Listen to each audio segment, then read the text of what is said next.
Hello friends, Dhiresh smart study में आपका स्वागत है। दोस्तों, आज के इस लेक्चर में हम लोग वैदिक सभ्यता के बारे में पढ़ने वाले हैं। पिछला लेक्चर था, उसके अंदर हमने हड़प्पा सभ्यता के बारे में बात किया था, जिसके अंदर हमने देखा था कि 1921 में जब जॉन मार्शल जो थे वो भारतीय पुरातत्व विभाग के निर्देशक थे, तब दयाराम साहनी ने हड़प्पा सभ्यता की खोज की थी। और 1922 में देखा था कि रखल बनर्जी ने किसी मोहनजोदड़ो की खोज की थी। और भी हम लोग बहुत इसमें चीज देखा था कि हमें क्या क्या प्रमाण मिले थे। लोथल, ऐसे कांस्य युग उसको कहा जाता है, इसे हम लोग पिछले लेक्चर में पढ़ चुके थे। और बताया जाता है कि जो हड़प्पा सभ्यता इसे पतन का कारण था बाढ़ आने की वजह से हड़प्पा सभ्यता पूरा पूरा डूब गया और ये सभ्यता पतन हो गया। लेकिन तो आज के लेक्चर हम लोग का है वैदिक सभ्यता। तो वैदिक जो सभ्यता का टाइम है वो 1500 ईसा पूर्व से लेकर 1500 ईसा पूर्व से लेकर 600 ईसा पूर्व तक। दोस्तों, ये मैं यहाँ से लिख रहा हूँ 1500 के बाद से 600 ईसा पूर्व है। तो देखिए दोस्तों, जो अभी 1500 है, लेकिन जो हड़प्पा सभ्यता है वो आज से 2500 ईसा पूर्व से लेकर 600 1750 यहाँ पे दोस्तों एक बार 1750। तो जो हड़प्पा सभ्यता 25 से लेकर 1750 ईसा पूर्व तक ये जो था एक टाइम था, इसका चला था। लेकिन जो ये वैदिक सभ्यता ये 1500 से लेकर 600 ईसा पूर्व तक चला था। लेकिन दोस्तों, अभी क्या पहले के समय में माना जाता है कि जो वैदिक काल सबसे प्राचीन सभ्यता थी, पहले माना जाता था। लेकिन जब हड़प्पा सभ्यता की खोज हो गई तो हमें ऐसा लगा कि हाँ, जो हड़प्पा सभ्यता होगा ये सबसे प्राचीन सभ्यता थी। और दोस्तों यहाँ पे देखिए, तो अभी जो वैदिक सभ्यता 1500 से लेकर 600 ईसा पूर्व है, और हड़प्पा से 2500 से लेकर 1750। तो यार आप दोनों के बीच में डिफरेंट देखेंगे दोस्तों, तो लगभग 150 सालों की हमें डिफरेंट यहाँ पे देखने को मिलता है, गैप देखने को मिलता है। उस समय में दोस्तों अभी तक भी कोई भी सभ्यता का हमें जानकारी नहीं मिलती है, इसलिए हम लोग आज से वैदिक सभ्यता के बारे में पढ़ेंगे। हम लोग दोस्तों इतिहास एक सीक्वेंस से पढ़ रहे हैं, इसलिए आज हम लोग हड़प्पा सभ्यता के बाद से हम लोग किसको पढ़ने वाले हैं, वैदिक सभ्यता को। अभी वैदिक सभ्यता में दोस्तों भारत में आर्यों का आगमन सबसे इसमें इंपॉर्टेंट पॉइंट है कि दोस्तों आर्य भारत में वैदिक सभ्यता के बाद क्या हुआ था, आर्यों का आगमन हुआ था। तो इसमें क्या हुआ दोस्तों, भारत में आर्यों का क्या हुआ दोस्तों, आगमन हुआ। अब देखिए दोस्तों, जो आर्य थे, ये आर्य का दोस्तों मतलब होता है श्रेष्ठ। जो आर्य एक संस्कृत शब्द है और इसका मतलब होता है दोस्तों श्रेष्ठ। इसका मतलब क्या होता है, आर्य का मतलब श्रेष्ठ। और दोस्तों आर्य जो भाषा यूज करते वो थी संस्कृत। तो आर्य अपने आप क्या बोलते, जैसे जिसको अगर दोस्तों जिसको संस्कृत आती थी उसको आर्य कहा जाता था, आर्य। और नहीं आती थी जिसको संस्कृत, उसका कहा जाता है दोस्तों अनार्य। अनार्य ऐसा दोस्तों कहा जाता था। तो जिस संस्कृत आती थी तो वो अपना क्या बोलते थे, आर्य कहते थे, जिसको नहीं आती उसे अनार्य। इसलिए आर्य का मतलब होता है दोस्तों श्रेष्ठ होता है। तभी यहाँ पे देखिए आर्य, तो आर्य को जब भारत में आए थे तो बहुत सारे जो इतिहासकार अपने अपने मत दिए कि आर्य दोस्तों भारत में कहाँ से आए थे, भारत में कहाँ से उन लोग का आगमन हुआ था। जैसे कि जो मैक्स मूलर थे, मैक्स मूलर मैक्स मूलर के अनुसार दोस्तों जो आर्य थे वो मध्य एशिया से भारत आए थे। मध्य एशिया से कहाँ आए थे, भारत आए थे।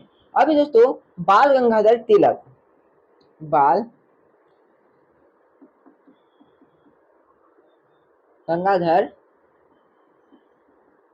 तिलक, इनके अनुसार जो थे वो आर्य आए थे, वो उत्तरी ध्रुव से आए थे। कहाँ से आए थे दोस्तों, उत्तरी ध्रुव ऐसे थे। और दयाराम दयाराम सरस्वती के अनुसार दोस्तों जो आर्य आए थे वो दयाराम सरस्वती जो आर्य थे वो तिब्बत से आए थे। कहाँ से आए थे, तिब्बत से भारत आए थे। तो ऐसे अपने अपने ये लोग मत दिए कि आर्य कहाँ से, लेकिन सर्वाधिक जो दोस्तों मान्यता ये है कि आर्य थे, सॉरी जो आर्य थे वो कहाँ से आए थे, मध्य एशिया से भारत आए, सबसे ज्यादा मान्यता है। और हम भी यही मानेंगे कि जो आर्य थे वो कहाँ से आए थे, मध्य एशिया से भारत आए थे। अभी देखिए दोस्तों, चलिए हम लोग देखते हैं कि जो वैदिक सभ्यता कितने भागों में बांटा गया। तो वैदिक सभ्यता को दोस्तों जनरली दो भागों में बांटा गया है। पहले एक ऋग वैदिक काल और दूसरा दोस्तों उत्तर वैदिक काल। तो पहला है वैसे मैं इसे कैसे बनाऊं, यहाँ पे कैसे बताऊं। तो पहला दोस्तों वो है ऋग वैदिक काल।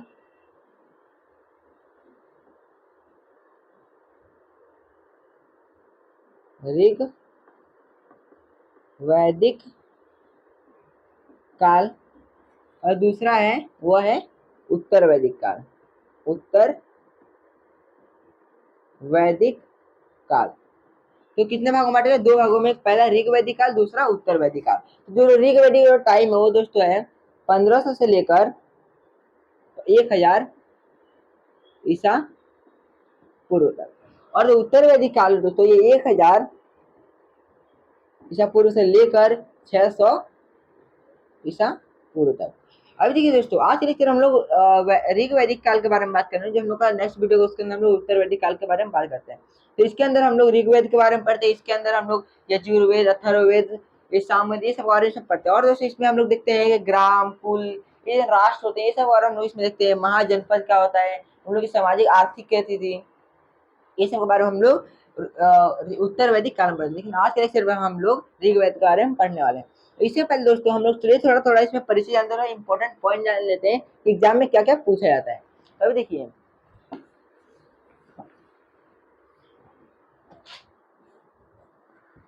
अभी उसको हुआ था जब आर्य थे भारत में जब आ गए थे, तो आर्य को सबसे पहले आगमन कहाँ हुआ था, तो आर्य का हुआ सबसे पहले अफगानिस्तान और पंजाब के एरिया में। सबसे पहले आर्य भारत आए थे। तो कहाँ कहाँ आए थे, अफगानिस्तान और पंजाब। पंजाब में सबसे पहले कौन आया था दोस्तों, आर्य कहाँ से, भारत आए थे। सबसे पहले अफगानिस्तान और पंजाब के एरिया में आर्य थे और सबसे पहले भारत आए थे। अब दोस्तों आर्य का भारत वहाँ के क्या मकसद था, तो इन लोगों का ये मकसद था कि भारत में ये लोग संस्कृत का भाषा का प्रचार करना चाहिए। इन लोगों का मतलब भी था संस्कृत भारत में पूरा पूरा संस्कृत शब्द का प्रचार कर रहा। अब जिन लोगों को संस्कृत आता था उसे आर्य, जिसको नहीं आता था उसे अनार्य कहते थे। यहाँ पे दोस्तों क्लियर हुआ। चलिए अभी जानते हैं दोस्तों कुछ हम लोग वेदों के बारे में जान लेते हैं, क्योंकि वैदिक काल का ही मतलब है दोस्तों वेद। तो वैदिक काल किस संबंधित है, वैदिक जो सभ्यता ये संबंधित है वेदों से संबंधित है। चलिए हम लोग थोड़ा वेदों के बारे में पढ़ लेते हैं। दोस्तों तो आपको सबको पता है कि जो वेद होते हैं वो चार प्रकार, कितने प्रकार के होते हैं, तो वेद होते हैं, वैदिक दोस्त कुल संख्या होती है चार प्रकार। पहला ऋग्वेद, दूसरा सामवेद, दूसरा यजुर्वेद है, यजुर्वेद, तीसरा सामवेद, चौथा दोस्त है ये अथर्ववेद। अथर्ववेद। तो ये चार प्रकार के दोस्तों जो वेद होते हैं, चलिए हम लोग इनके बारे में थोड़ा थोड़ा जानेंगे कि इनका एग्जाम में इनसे रिलेटेड क्या क्या क्वेश्चन पूछा जाता है। सबसे पहले हम ऋग्वेद को देखते हैं। तो ऋग्वेद को सबसे प्राचीन वेद कहा जाता है। इसमें सबसे पहला दोस्तों पॉइंट आएगा,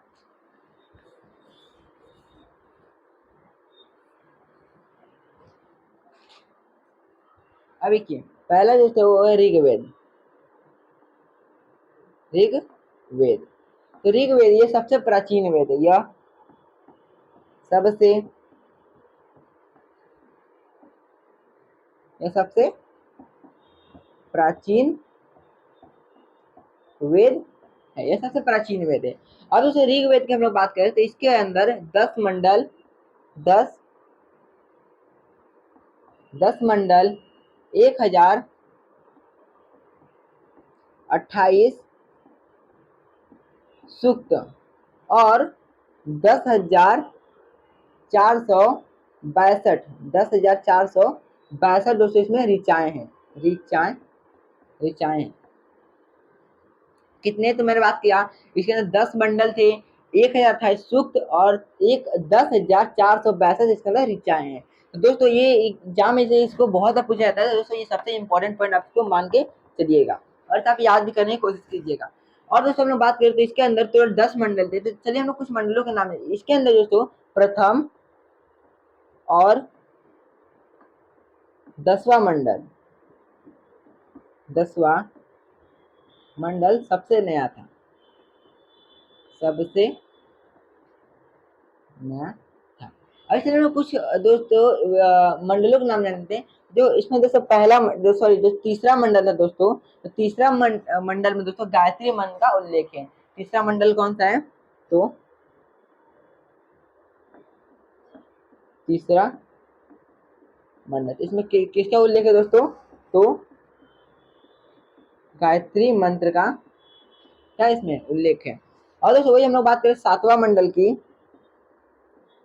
सातवां सातवां मंडल, तो सातवां मंडल है दोस्तों, यह 10 राजाओं के युद्ध से इसके अंदर 10 राजाओं के युद्ध के बारे में बात किया गया है। तो इस किससे प्रसिद्ध है दोस्तों? 10 राजाओं के युद्ध से प्रसिद्ध है। और दोस्तों नौवां मंडल की बात करें तो नौवां मंडल, जो दोस्तों नौवां मंडल है, इसके अंदर दोस्तों हम लोग नौवां मंडल पढ़ते हैं दोस्तों। ये किसको? ये सोम देवता को समर्पित है। किस देवता को? तो यह सोम देवता को समर्पित है। और 10वां जो मंडल दोस्तों, 10वां मंडल, इसके अंदर दोस्तों ब्राह्मण और दोस्तों ब्राह्मण के बाद दोस्तों इसमें ऐसे ही ब्राह्मण जो पंडित हुए, ये सब का बारे में दोस्तों इसमें उल्लेख है। किसमें? 10वां मंडल में उल्लेख है। तो दोस्तों ये तो रहा हम लोग का ऋग्वेद का। हमें जो दूसरा वेद है दोस्तों वो है यजुर्वेद। दूसरा कौन सा दोस्तों वेद है? ब्राह्मण। दोस्तों यहाँ पे आपको समझा कि जो ऋग्वेद होता है इसके अंदर कितने मंडल होते हैं, कितने ऋचाएं होती हैं, कितने सूक्त होते हैं। तो दोस्तों ये उसमें का सबसे इम्पोर्टेंट पॉइंट था। और दोस्तों वेद में जो सबसे ज्यादा पूछा जाता है वो है ऋग्वेद से ही सबसे ज्यादा क्वेश्चन बनते हैं। तो जो दूसरा वेद है दोस्तों यह है यजुर्वेद। यजुर्वेद। अब दोस्तों जो यजुर्वेद है यह यज्ञ और विधि विधानों का वेद है। यह किसका वेद है? तो यह यज्ञ और विधि विधि विधानों विधि विधानों का क्या है? यह वेद है। अब तो देखिए यहाँ से यजुर्वेद है, यहाँ से यज्ञ, तो यहाँ से आप एक क्वेश्चन ऐसा बना सकते हैं। और इसके अंदर दोस्तों हमें गद्य और पद्य भी देखने को मिलते हैं। तो इसमें क्या मिलता है? गद्य और पद्य देखने को हमें इसमें मिलता है। किसमें? तो यह यजुर्वेद में। दोस्तों तो यजुर्वेद से हमें कम ही क्वेश्चन मिलते हैं। जो तीसरा वेद है दोस्तों यह है सामवेद। तीसरा कौन सा वेद है? तो तीसरा है दोस्तों सामवेद। सामवेद, तो ये जो सामवेद है यह संगीत का वेद है। अब यहाँ पे ये देखिए, यह से यज्ञ और शाम से, यानी कि शाम का दोस्तों, शाम का ही मतलब होता है संगीत। तो यह किसका वेद है? तो यह संगीत का वेद है। किसका वेद है? संगीत का। इसमें और दोस्तों इसमें नौ वर्णों का सर्वाधिक सर्वाधिक इसमें प्रयोग होता है। किसका? तो नौ वर्णों का सबसे ज्यादा। और जो चौथा दोस्तों वेद है यह अथर्ववेद है। कौन सा वेद है? अथर्ववेद। जो अथर्व दोस्तों वेद है, अथर्ववेद, यह दोस्तों इसको अंधविश्वास का भी वेद कहते हैं। क्योंकि दोस्तों इसके अंदर अंधविश्वास हमें बहुत ज्यादा ही देखने को मिलता है, इसलिए अंधविश्वास। और ये अथर्वा ऋषि द्वारा अथर्वा अथर्वा दोस्तों अथर्वा ऋषि द्वारा दोस्तों इसके अंदर हमें मिलता है कि अथर्वा ऋषि के द्वारा ये रचित है, इसलिए इसे अथर्ववेद भी कहते हैं। और दोस्तों इसके अंदर हमें जादू, टोना, वंशीकरण इत्यादि ऐसे हमें चीजें इसके अंदर देखने को मिलती है। और दोस्तों इसमें चिकित्सा के बारे में हमें जानकारी मिलती है। किसमें? तो अथर्व वेद से। तो दोस्तों ये तो रहा हम लोग का वेद में। अब चलिए हम लोग ऋग्वेद से मुख्य तथ्य जान लेते हैं कि ऋग्वेद में जो हम लोग का दोस्तों ऋग्वैदिक काल था उसके अंदर क्या क्या मुख्य तथ्य, क्या क्या एग्जाम पूछा था, हम लोग ये पढ़ लेते हैं। चलिए हम लोग ऋग्वैदिक काल स्टार्ट करते हैं।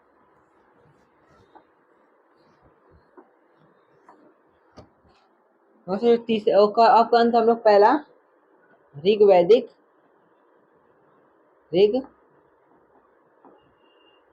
ऋग्वैदिक काल।